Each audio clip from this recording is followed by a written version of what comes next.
Chapter 18. Open Doors. The Iron Orchid was entirely silent. The red emergency lighting cast long, dark shadows across the flight deck.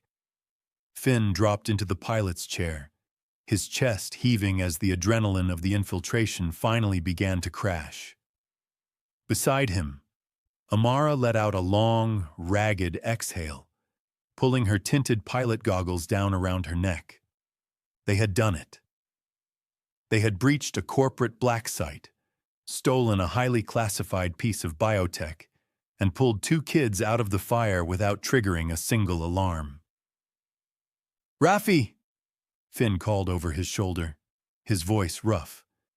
"Is the package secure?" "Tied down tight in the secondary hold." Raffi's deep rumble echoed up the companionway. "Tess and Freya are already stripping the casing to figure out how to power it up." Finn looked over at the crash seats near the back of the cockpit. Ellie was curled tightly against Amara's old flight jacket, fast asleep. Beside her sat Jade and James. The 2 newly rescued kids looked terrified, exhausted, and incredibly small in their drab gray institutional tunics. But they were safe.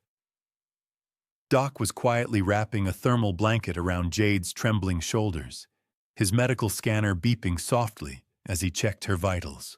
Amara turned her chair, her green eyes sweeping over the quiet flight deck before landing on Finn. "Okay," Amara said, rubbing her temples. "We have the kids. We have the machine. The second test gets it wired into the Orchid's power grid. Where exactly are we jumping to?" Finn frowned, staring out the viewport at the dark, silent expanse of space. "I don't know. We need a system off the Syndicate's primary trade routes.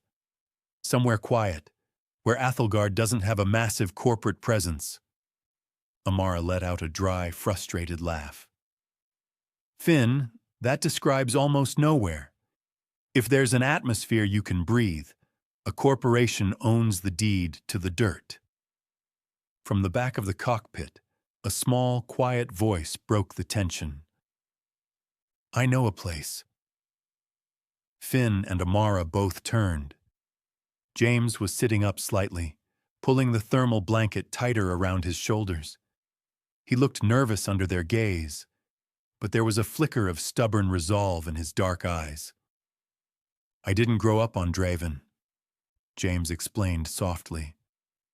"My parents lived in a different system. After they died, I was shipped to Draven to live with some distant relatives in the lower levels of Echelon. When they couldn't afford to keep me anymore, the Athelgard recruiters showed up." He swallowed hard, looking down at his hands. "But my home planet," James continued, his voice barely a whisper. "It was called Solenin, in the Aloris system. It wasn't highly populated. There were mostly just quiet farming colonies in deep oceans. And it was very, very far away from here. I was traveling for over a year to get to Draven." Amara looked at Finn, her eyebrows raised in surprise. "The Aloris system? That's clear across the galaxy. It would take a commercial transport ship a long while to get there using the public gate network." "Can the machine jump us that far?" Finn asked, looking at Ellie's sleeping form. "I can do it," James offered quickly, his voice gaining a sudden fierce strength. "Ellie shouldn't have to do it alone. If she's tired, she can rest. I know exactly what Solenin feels like. I used to dream about it every night in the cell. If the machine is working, I can open the gate."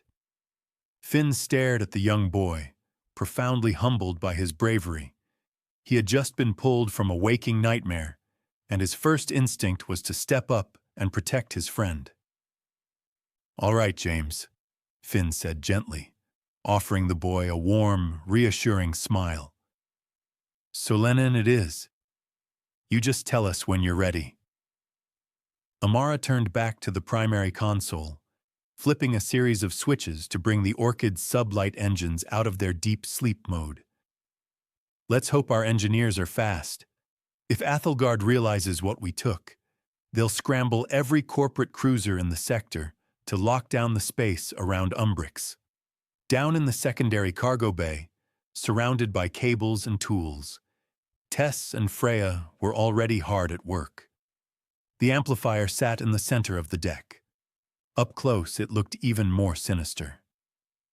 The brass chair had been bolted securely to the floor next to it, the thick fiber optic cables reconnected to the primary processing unit. Tess was frowning in concentration, her hands flying across her datapad as she bypassed the encryption on the machine's external power couplings. "All right, Freya," Tess smiled, tossing an insulated power cable to the tattooed mechanic. "The biometric locks are fried. The core is completely analog now. If we wire this directly into the Orchid's secondary fusion reactor, we should be able to provide enough raw juice to kickstart the field emitters without blowing out the ship's life support." Freya caught the cable, grinning fiercely as she slapped it into the primary terminal. "I love hot wiring corporate tech. Give me 3 minutes to route the power, and we'll be ready to tear a hole in the sky." "All right, James," Finn said gently, offering the boy a warm, reassuring smile. "Solanin it is. You just tell us when you're ready." Doc stood up from the crash seat, gently adjusting the thermal blanket around Jade's shoulders. He looked at the 3 exhausted children, his expression filled with quiet, professional concern. "Before anyone does any jumping," Doc said firmly, adjusting his glasses, "I need to get these kids down to the med bay. I need to run a full metabolic scan and make sure whatever Athelgard was pumping into them hasn't left any lingering toxins in their systems. And they need proper, nutrient-dense food, not just survival rations." "I'll go with you," Amara said immediately, pushing herself out of the co-pilot's chair. "I can grab some of the clothes and boots I bought for Ellie. They look to be about the same size."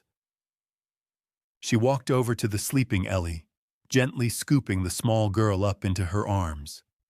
Ellie stirred slightly, burying her face into Amara's flight jacket, but she didn't wake.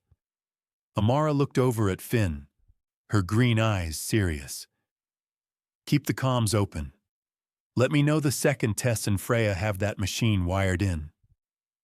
"Will do," Finn nodded.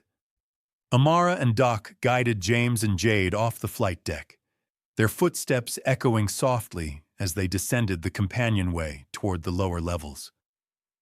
Finn turned back to the primary console, alone in the dim red light of the cockpit. He stared out the viewport at the dark, a profound sense of relief washing over him. They had actually pulled it off. They had the kids, the machine, and a destination. The familiar thud of armored boots entering the flight deck broke his thoughts. Raffi walked into the cockpit, looking dark and oppressive in the doorway. He had shed his helmet and tactical rig, but he still wore the thick, matte black ablative armor. He dropped into the co-pilot's chair, letting out a long, rumbling sigh that sounded like shifting boulders. "Well?" Raffi grunted, crossing his arms over his chest. "That was entirely too quiet for my liking. I didn't even get to fire a warning shot." Finn chuckled softly, typing a preliminary nav sequence into the console. "You complaining about a flawless infiltration, Raffi?" "I'm complaining about corporate security," Raffi corrected, a dark, predatory gleam in his eyes. "It makes me nervous. Athelgard has deeper pockets than the Syndicate. They shouldn't have been that easy to rob.